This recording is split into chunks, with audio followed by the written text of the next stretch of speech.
What's going on, everyone? Welcome back to my channel. In today's video, we're going to be looking at 3 exercises for a Trendelenburg Gait pattern, which is a walking pattern that happens when people put weight on one leg. They'll notice their pelvis drops, their hip kind of juts out. It might cause them to lean, or they'll lean back the other direction. They may even have pain out here on the side of the hip. So if this is something you notice when you're walking, stay tuned for today's exercises.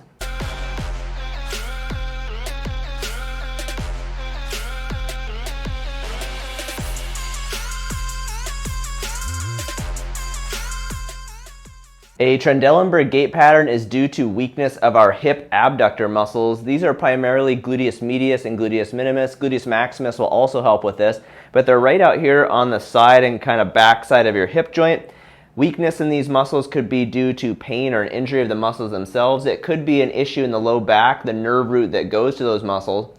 But what happens is when we are standing on one leg as we walk, those muscles help to keep our pelvis level. If they are weak, the opposite side of the pelvis will drop. So if I'm standing on my right leg, the left side of my pelvis will drop, which will cause that right hip joint to kind of stick out, kind of jut out like I was saying before. When this happens, the person will either lean their trunk. This is called an uncompensated lean. So they'll just lean away following the drop of their pelvis. Some people will go the other direction and compensate and then create a side bend in their spine so that their head is straight up and down. So the hip will jut out and then they'll lean back up to try and keep their spine straight.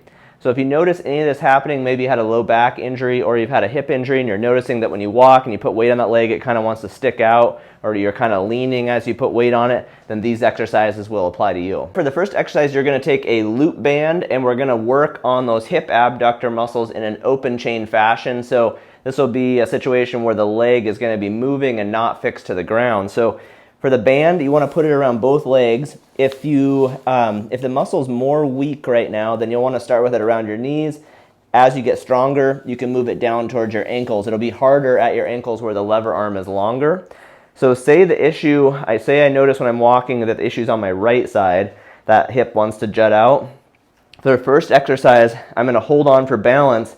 I'm going to stand on my left leg and then perform open chain hip abduction with my right hip. So I'm just going in and out, kind of straight out to the side to work those hip abductor muscles.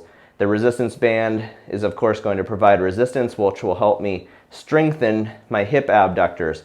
This is an open chain exercise because my foot's not fixed to the ground, so it's not as functional because we use these muscles when I'm standing on the leg. But this is a great place to start just in terms of purely isolating and strengthening those hip abductor muscles. So go for 3 sets of 10 to 15 repetitions. You can perform this every day or every other day to strengthen those hip abductors. For our next exercise, we are going to again focus on strengthening our right hip abductors. This time we're going to transition to a closed chain exercise. Closed chain just means my foot or leg is going to be fixed to the ground. This is more similar to what we do in function when we're walking and our foot is fixed to the ground as we step. So for this one, it's going to be sort of like a side plank. Just a side plank by itself can be a great way to strengthen your core and your hip abductors. We're going to change it a little bit to make it more hip abductor specific. So for this exercise, again, I just perform on both sides, but I'm pretending like my right side has the issue. Whatever side has the issue is going to be closest to the ground. So I'm going to go down into a side plank, but it's going to be modified. I'm going to have my knees bent so that it's a shortened kind of, instead of having my legs out straight, I'm going to have my knees bent. Now to really target those hip abductors on my right leg on that bottom side, I'm going to put my hand up here on my pelvis, lift my top leg so that it can't help, and then push into the ground with that bottom leg, thinking about my hip abductors and my hip pushing into the ground to lift my body. So I'm not using my core, I'm not using my abs, my obliques too much for this. I'm really thinking about driving my knee down into the ground to create that hip abduction movement to lift my body. I'm going to go up to a position where there's a straight line up my leg, up my torso, up to my shoulder, and then back down. So nice and controlled. This is pretty challenging. It's going to work, again, your core, but really going to work those hip abductors if you do it correctly. Really think about driving your knee into the ground to lift your pelvis and spine off of the ground. Go for 3 sets to fatigue. It might not be 10 to 15. It might be that you only can do 5 or 6 reps in each set. That's okay. rest for 30 seconds or a minute between sets, and again, go for 3 sets. Okay, so that's our hip abductor side plank. Before I get into the next exercise, just want to mention that my book is available on Amazon and Barnes & Noble. It has rehab programs for the 50 most common conditions. Each body region has its own chapter. Today we're looking at this Trendelenburg Gait pattern and weakness in the hip abductor muscles. The program that would be the best one for this is this gluteal tendinopathy and trochanteric bursitis program. This program is going to show exercises for all of our glute muscles, gluteus maximus, medius, and gluteus minimus. It's going to take you through 3 phases. All of the exercises will have pictures of me and instructions so you know how to perform them. And again, just to get 3 phases to the program, so more comprehensive than what you'd find in a YouTube video. So if you'd like to have a resource at home that allows you to do your own rehab for the 50 most common conditions, I'll put a link for the book down in the description. All right, this is our last exercise. This one is going to be the most functional. Again, it will be closed chain, but I'll be standing upright on my leg just like I would use it when I'm walking. So again, my right leg has the weakness, the Trendelenburg issue. I'm going to take a step or a stair at my house. I'm going to stand on the edge of it. And again, that when I have a Trendelenburg issue and weakness in my hip abductors, if I'm standing on my right leg, my left side of my pelvis is going to want to drop down.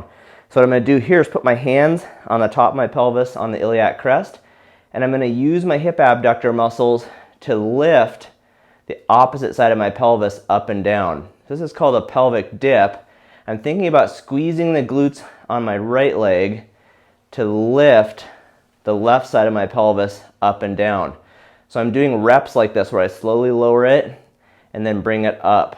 Back up. So you can feel kind of this bump, the ASIS on the left side, on the opposite side of your pelvis.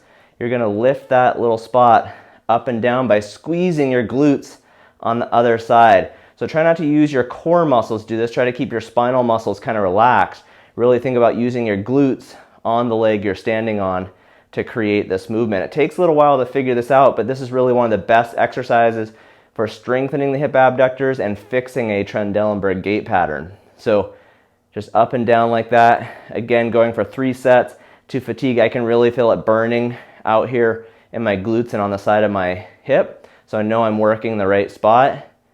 Okay, so just take that to fatigue. Just think about lowering the opposite side of the pelvis slowly and then bringing it back up to level. This is exactly what these muscles are going to do in functional tasks like standing on one leg when we're walking and taking steps.